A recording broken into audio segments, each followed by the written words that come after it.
Wir wollen über das Übernatürliche sprechen. Erstaunlicherweise, das Wort übernatürlich erscheint nicht im Gottes Wort.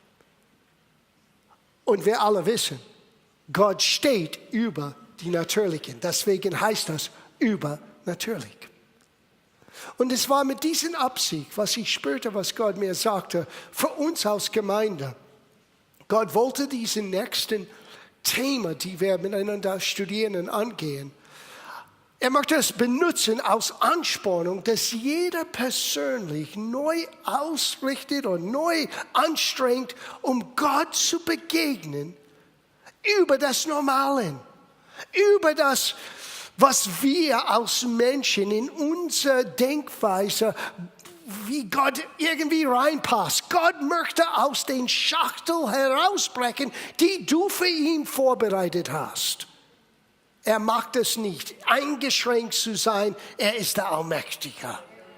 Und er möchte ausbrechen und der Allmächtige sein in deinem Leben. Egal welche Herausforderung du dich gerade jetzt oder vor dir gerade jetzt dich befindest. Gott ist größer. Und Gottes Wort ist größer. Und Gottes Geist ist am Wirken. Wir alle erleben Rückschläge. Wir alle erleben Dinge im Leben, wo wir vielleicht mit unseren eigenen Gedanken das nicht einordnen. Ja, wenn Gott da ist, warum muss dies und jenes passieren? Aber ich sage dir, trotz dies und jenes, Gott ist da. Und wenn du Gott Raum gibst, er wird das letzte Wort haben. Und wenn er fertig ist, jeder wird staunen und sagen, nur dir allein, Gott, könnte so etwas tun. Die übernatürlich ist, wo Gott lebt. Und du und ich, obwohl das Wort übernatürlich nicht zu finden ist, wir finden etwas anderes in dem Neuen Testament, die uns dorthin führt. Wir haben das Wort geistlich. Geistlich und wir haben das Wort natürlich oder fleischlich. Irdisch. Und jeder Christ muss sich entscheiden, bin ich ein geistlicher Mensch? Na, jeder Mensch hat einen Geist, aber über das rede ich nicht. Es kann sein, dass jeder Mensch ein Geist ist. Aber ob man geistlich ist oder nicht, hat zu tun, wie du lebst, wie du denkst, was für dich erste Priorität hat in deinem Leben oder nicht. Übernatürlich ist unser Thema. Well, ich freue mich über diesen Thema. Wir gehen zu 1. Korintherbrief, Kapitel 3. Wir müssen ein Fundament legen und ich sage euch jetzt, wo wir hinsteuern. Ich möchte gewisse Aspekte nehmen, die wir alle als Menschen erleben und euch zeigen, wie das übernatürlich eine Auswirkung haben kann, eine Veränderung machen kann in deinem, meinem Leben. Wir sind alle gleich vor Gott. Wir sind alle Menschen. Wir sind alle Kinder Gottes, die Gottes Helfer brauchen. Und Gott schenkt uns seine Helfer. Und er schenkt es auf eine übernatürliche Art und Weise. Und wenn wir das nicht verstehen, seine Helfer kann uns ganz einfach vorbeigehen. Oder wir strecken uns nicht aus, um das wirklich zu erleben, zu erlangen, zu erfahren, was Gott für uns vorbereitet hat. Das war ein Problem in der Urgemeinde, das ist ein Problem bis heute. Und ich muss sagen und zugestehen, wenn man die christliche Welt allgemein anschaut, das Übernatürliche fehlt von vorne bis hinten. Alles ist gut durchgedacht und wohlgemeint. Und es ist immer für uns eine Herausforderung in der Leidenschaft. Wir wollen gute Planung haben, wir wollen gute Dinge ausdenken, aber Gott nicht außen vor rausplanen. So das heute Morgen spezifisch, wir wollen über Gottes übernatürliche Kraft sprechen für Rettung. Wie kann Gott Menschen retten? Entschuldigung. Menschen, die so weit weg sind von Gott. Menschen, die du denkst, na, dieser Mensch wird nie fromm sein. Ich sage dir, Gott sucht nicht eine menschliche Frömmigkeit, Gott sucht ein verändertes Herz. Ich werde euch eine Geschichte erzählen von einem Vater und seinem Sohn heute. Aber ein bisschen später. Zuerst 1. Korintherbrief, Kapitel 3, Vers 1. Und ich, meine Brüder, könnte nicht mit euch reden als mit Geistlichen, sondern aus mit fleischlichen Menschen, aus mit Unmündiger in Christus. Na, unmündig heißt, du bist nicht reif genug, alt genug, um für dich selber zu sprechen. Und viele Christen, obwohl sie Kinder Gottes sind, leben unmündig. Gott möchte, dass sie werden mündig sein. Aber Mündigkeit heißt, geistlich zu sein. Und Geistlichkeit in dieser Hinsicht heißt nichts anderes als reifer. Ein Durchblick zu haben, wie Gott tickt, was Gott gefällt, wie Gott ist und wie ihm wohlgefällig sein könnte. Und Paulus hat dieses Problem. Er wollte etwas in diese Gemeinde geben, um wirklich Substanz in jeder Mensch, in jeder Gläubige hineinzubringen. Er konnte nicht. Und es war nicht Gottes Schuld und es war nicht Paulus' Schuld. Es war die Schuld von den einzelnen Gläubigen, weil die waren fleischig. Now, eine Übersetzung sagt natürlich. Wie ganz normale Menschen. Now, das ist eine Spagat, die wir hier direkt ansprechen müssen. Wir sind ganz gewöhnlich normale Menschen. Aber doch, wenn Jesus Christus dein Herr ist, bist du nicht mehr normal. Du bist nicht mehr ein gewöhnlicher Mensch. Wisst ihr warum? Der Geist Gottes jetzt wohnt in dir. Du bist jetzt ein Tempel Gottes geworden. Gott möchte mit dir reden. Gott möchte dich führen. Gott möchte dich lenken und übernatürlich wirken in deinem Leben und durch dein Leben. Aber wenn du ihm nicht Raum gibst, dann bleiben wir geistlich unmündig. Und wir schränken den allmächtigen Gott ein für uns. Wir schränken ihn nicht ein, allgemein, no, aber für uns. Und das ist die Gefahr. Wir können Gott einschränken in unserer Unwissenheit, in unser Tun. Wenn wir lernen nicht, wenn wir uns nicht bemühen, was es heißt, geistlicher Reife anzunehmen. Ein geistlicher Mensch zu sein. Schauen wir das an. 1. Korintherbrief, Kapitel 2, Vers 9. Paulus hier fängt an mit einer Aussage aus dem Alten Testament. Er sagte, wie geschrieben steht, was kein Auge gesehen und kein Ohr gehört und keine Menschen in den Sinn gekommen ist, was Gott denen bereitet hat, die ihn lieben, hat Gott uns aber geoffenbart durch seinen Geist. Sieh, im Alten Testament, über die Dinge, die wir reden, war es alles ein Geheimnis, alles schattig, alles ein Nebel. Und heute, Gott zeigt uns das. Wie? Schauen wir das an. Zuerst durch wem? Durch den Geist. Ohne Gottes Geist, wir können es nicht selber austüfteln. So, er schenkt uns seinen Geist. Wir aber haben nicht den Geist der Welt empfangen, sondern den Geist aus Gott, so dass wir wissen können. 5-mal unterstreichen, der Geist Gottes ist dir gegeben, damit du durchblickst. Du musst nicht dumm bleiben. Ich war einmal dumm, aber ich muss nicht dumm bleiben. Ich war einmal ungeistlich, ich war einmal unsehend, aber ich muss nicht blind bleiben. Der Geist Gottes ist uns gegeben, damit wir wissen können, was uns von Gott gegeben ist. Lies das Satz zu Ende. Ich habe das so oft gelesen, ich kann das auf Deutsch zitieren. Der Geist Gottes ist uns gegeben, damit wir wissen können, was uns von Gott gegeben ist. Na, wie gibt er uns das? Schau das an. Und davon reden wir auch. Nicht in Worten, die von menschlicher Weisheit gelehrt sind, sondern in solche, die vom Geist gelehrt sind, indem wir Geistliches geistlich beurteilen.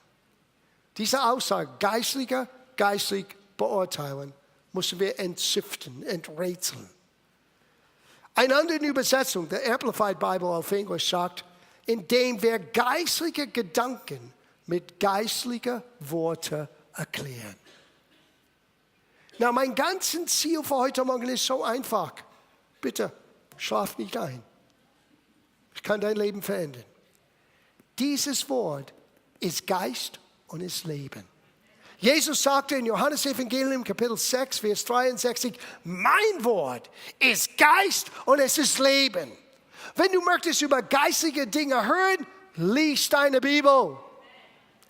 Durch die Bibel, durch Gottes Wort wirst du lernen, was es heißt, geistlich zu sein, geistliche Reife anzunehmen, Gott zu kennen, wie er wirklich ist. Ich lese eine letzte Schriftstelle und dann möchte euch ein Bild zeigen. In Römerbrief Kapitel 1, Vers 16, Paulus sagte, ich schäme mich um des Evangeliums nicht, denn es ist Gottes Kraft zur Rettung für jeder, der glaubt. Das Evangelium ist übernatürlich. Und ich glaube, wir haben vergessen, oder lass uns sagen, wir haben uns zufriedengestellt mit nur ein bisschen, was wir mit Gott erlebt haben. Und wir strengen uns nicht mehr an, das Außergewöhnliche von Gott zu erleben, dass sogar den Menschen, die du kennst, liebst, schätzt, die so weit weg ist von Gott, wirklich zu vertrauen, dass Gott dieser Mensch erreichen kann. Ich habe ein Bild gebracht heute Morgen. Können wir das Bild anschauen? Ein Vater und sein Sohn. Na, wie kann ein Mann, die Rock'n'Roller, drogenabhängig, verrücktes Leben, so eine Veränderung erleben? Und wie kann dieser Mann, der neben mir steht, mein Papa, wie kann er zu Jesus kommen? Ich möchte euch diese kurze Geschichte erzählen zwischen die zwei. Na, ich bin die erste in meiner Familie, die ich kannte. Vielleicht war jemand in meiner Herkunft, die ich nicht wusste. Und bestimmt war jemand da, der gebetet hat. Aber die erste in meiner Generation, die eine lebendige Beziehung mit Jesus erlebte. Und als ich zu Jesus kam, war ich in einer nicht christlicher Situation. Ich lebte in Los Angeles, spielte Musik in einer Heavy Metal Band, bevor es Heavy Metal genannt war. Wir haben sogar Speed Metal gespielt, bevor Metallica bekannt waren. Spielte auf der Bühne mit Van Halen. Wow. Mit Menschen wie Richie vom Deep Purple, Richie Blackmore vom Deep Purple. Ich bin 19-jährig. Ich komme aus einer Kleinstadt, wo 90% die Einwohner sind Italiener. Ich bin aufgewachsen in einer Situation wie, kennt ihr den Spielfilm The Pater? Ja, das war wie es war für mich, als ich ein Kleinkind war. Das war mein Vaters Welt. Er kannte alle Mafiosi, weil die waren alle dort in der Nachbarschaft. Ich bin in Little Italy geboren.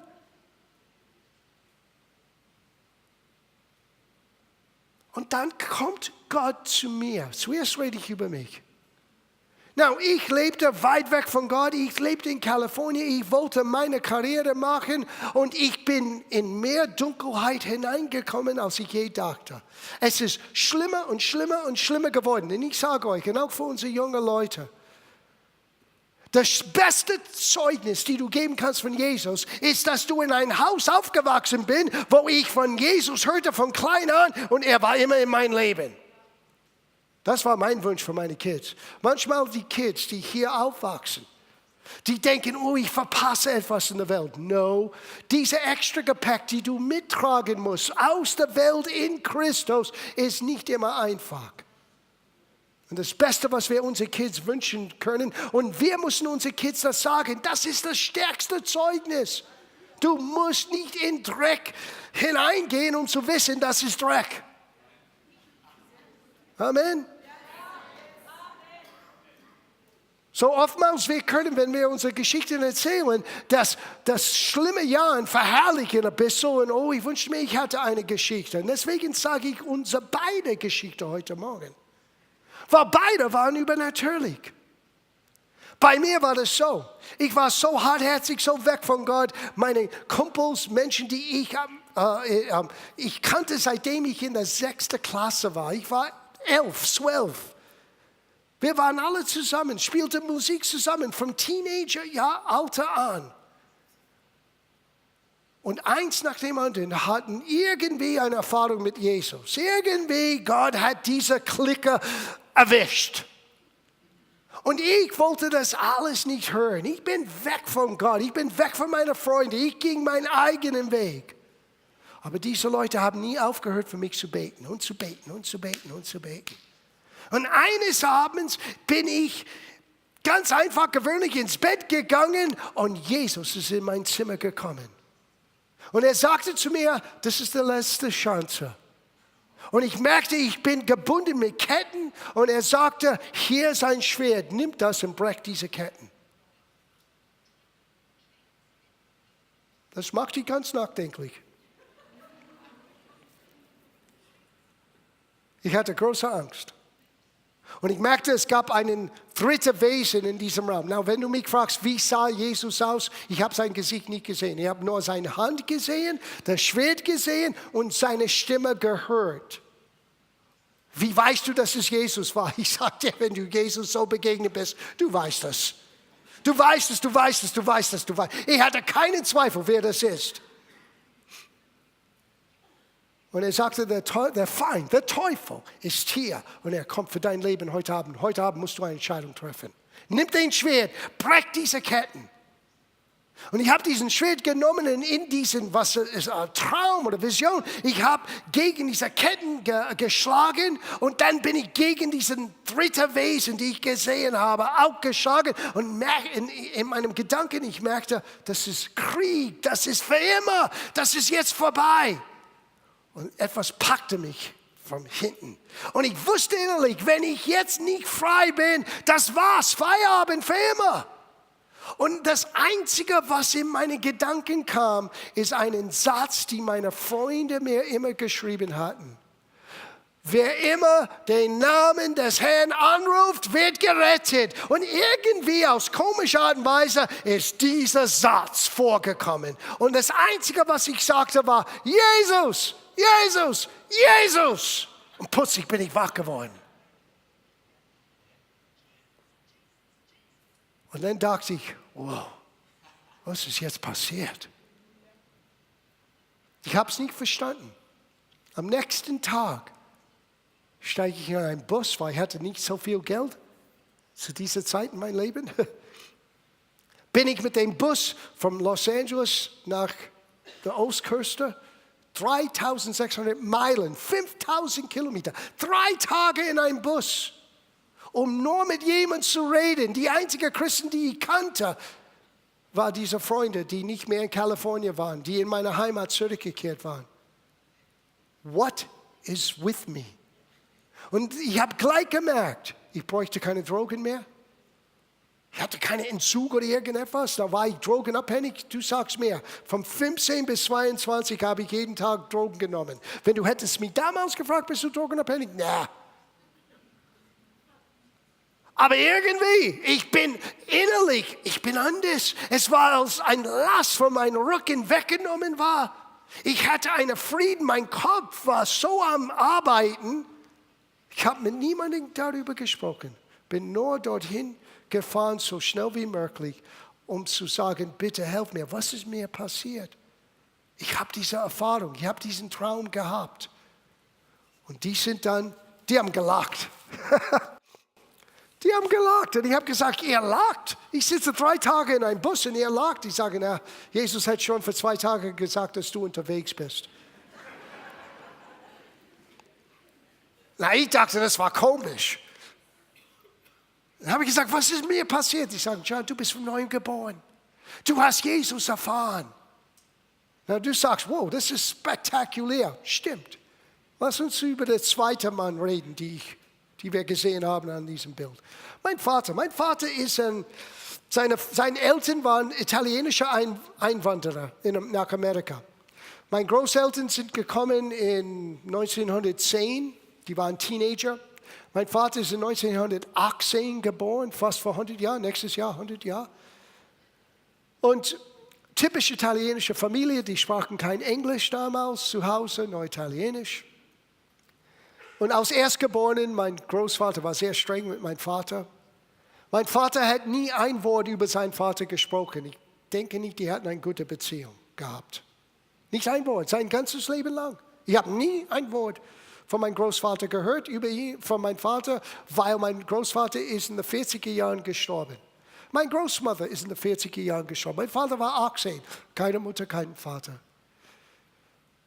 Mit 20 Jahren ist einberufen in den Krieg und wie viele eurer vielleicht Großeltern, einige von euch, die ein bisschen älter sind, eure Eltern oder eure Urgroßeltern waren kriegsbeschädigt. Er hat den Rest seines Lebens wirklich von Beschädigung aus dem Zweiten Weltkrieg erlebt. Mein Vater war dabei, vom D-Day bis hin zur der Besatzung hier in Deutschland. Ich habe ihn nie verstanden. Er war ein sehr lustiger Trinker. Du wolltest mit ihm nicht reden, wenn er nicht getrunken hat. War immer sauer. Aber nach ein paar Biers war Dad ganz glücklich. Und er war immer lustig. Und wenn du bräuchtest Geld, du kannst warten, bis er ein bisschen getrunken hat. Dann hast du alles bekommen. Aber ich wusste, dass er mich liebte. Aber unsere Beziehung war ziemlich weit auseinander. Und dann später, als weil ich war der einzige Sohn, man muss verstehen, in meiner Familie, ich war mein Elterns Wunsch. Ich habe 2 ältere Schwestern. Und ich hätte einen älteren Bruder haben sollen. Aber ich sage euch ganz ehrlich, hätte mein älterer Bruder das überlebt, meine Mutter ist in der 7. Monat, glaube ich, hat sie eine Fehlgeburt gehabt. Und hätte mein älterer Bruder gelebt, würde ich nicht hier sein. Der einzige Grund, dass ich hier bin, ist, weil aus irgendeinem Grund, manchmal wir verstehen nicht, warum Dinge geschehen. Aber er ist im Himmel und ich bin hier. Und es war so schlimm, dass meine Mutter sagte, damals, du gingst bei der Geburt im Krankenhaus und du warst völlig unter Narkose. Die Frauen hatten keine Ahnung, was passiert ist. Und sie sagte zu meinem Vater, wenn es ein Junge ist, 12 Rosen möchte ich haben. Wenn es ein Mädchen ist, brauche ich gar nichts. 12 Rosen waren da. Der Sohn ist da. Und dann bin ich ein junger Mann. Und dann bin ich alles anders, als was mein Vater dachte. Als ich nach Hause kam, und mein Vater hat mir vorgestellt zu irgendjemandem, mein Vater hat immer gesagt, hier kommt die Tochter, die ich nicht haben wollte. Weil ich hatte Haar bis hier, ich war ziemlich wild in meinem Aussehen. Hier ist die Tochter, die ich nie haben wollte. Und dann plötzlich bin ich da als Christ. Now, ich habe als guter Christ für meine Familie gebetet, aus Pflicht. Aber ich muss sagen, ganz ehrlich, ich hatte nie gedacht, dass mein Vater werde zu Jesus kommen. Die Art und Weise, wie er lebte, die Art und Weise, wie er war, könnte ich nie vorstellen, dass George würde irgendwann Jesus kennenlernen. Aber ich habe aus Pflicht für ihn gebetet. Sieh, manchmal wir tun Dinge und merken nicht, dass Gott wirklich Menschen liebt, kennt und erreichen kann. So, hier sind wir jetzt in 1985. Kurz vor Ende des Jahres, Marianne ist schwanger mit Jessica, unsere Erstgeborene. Und meine Eltern sind gekommen, um uns zu helfen. Unser erstes Kind, wir brauchen viel Helfer. Wir haben keine Ahnung, was auf uns zukommt. Meine Eltern sind gekommen und es ist Silvesterabend. Und wie es war damals, wir hatten manchmal einen Andacht gehabt und wir haben Abendmahl gefeiert. Und wenn es bei mir ist, wenn wir Abendmahl feiern, ich frage, wer möchte Jesus empfangen?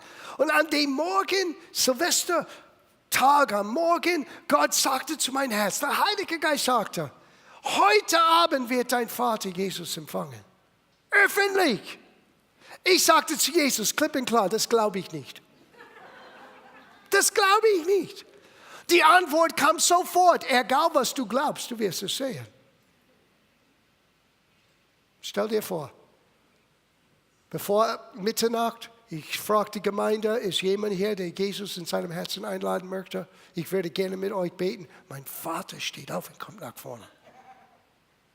Ja, das ist eine wahre Geschichte. Ich habe Marianne gesagt, direkt nachdem Gott zu meinem Herz gesprochen hat, ich habe Marianne gesagt, Gott hat gesagt, mein Vater wird heute Abend Christ. Glaubst du das? Kann ich nicht vorstellen. Mein Vater kommt nach vorne, ganz alleine nach vorne. Hat Jesus in seinem Herzen eingeladen. Now, ich verstehe im Nachhinein, er hat diese Entscheidung schon längst getroffen. Deswegen hat Jesus mir das gesagt. Jesus wollte mir etwas beibringen, die ich nur beginne heute zu verstehen. Wir gehen schnell ein Jahr später. Ich bin in Amerika. Ein Männertreffen, Männerfrühstück mit Ed Cole, Dr. Cole. Und Ed sagte, es sind 200, 300 Männer da. Bevor wir beginnen, möchte jemand etwas sagen. Mein Vater steht auf. Er war unberechenbar. Du wusstest nicht, was kommt aus seinem Mund. Und sagte er Folgendes. Ich war weit weg von Gott. Aber mein Sohn hat Jesus erlebt. Und 10 Jahre lang, ich habe ihn beobachtet. Und als ich merkte, dass was in ihm war, war echt. Ich habe Gott gesagt, Gott, wenn du ihn so verändern kannst, kannst du mich auch verändern. Ich war platt. Na, warum sage ich das? Beide Geschichten sind übernatürlich. Dass Jesus in mein Zimmer kam, übernatürlich und spektakulär. Außergewöhnlich. Aber es war genauso übernatürlich, dass Gott mein Leben, ohne dass ich dessen bewusst war, als lebendiger Beispiel für diesen Mann benutzt, die ich dachte, nie gerettet sein könnte. Es hat mich umgehauen. Es war übernatürlich. Und ich möchte abschließen mit diesen Gedanken. Einer von euren Verwandten, Freunden, Arbeitskollegen, die du glaubst, so weit weg sind von Gott, die könnten nie und nimmer. Gott sagte, es ist an die Zeit, dass du beginnst, geistlich zu sein, reifer zu sein und zu vertrauen für das Übernatürliche. Weil ob ein Engel oder Jesus selber zu einer kommen muss oder ob Gott dein Leben benutzt, ohne dass es dessen bewusst ist, dass Gott dich benutzt, um jemands Herz zu verändern. Es ist beides übernatürlich.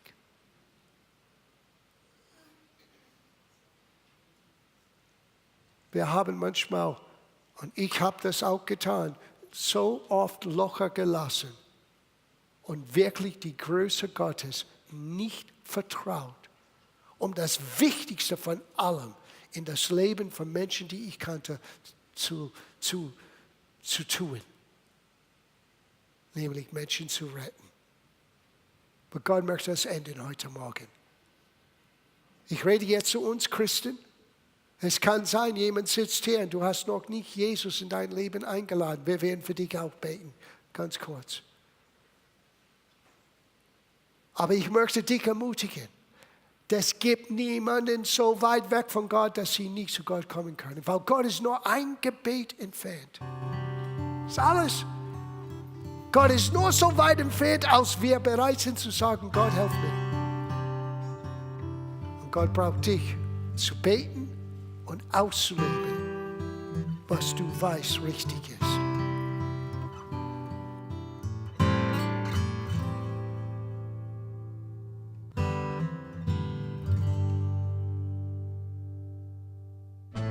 Sie sahen eine Sendung von Gospel Life Center. Unser Gottesdienst findet sonntags um 10:15 Uhr statt. Wenn Sie weitere Informationen über unsere Aktivitäten haben möchten, sind wir erreichbar unter der Telefonnummer 089 903 8803. Oder besuchen Sie unsere Website www.glc.de. Wir wünschen Ihnen Gottes Segen.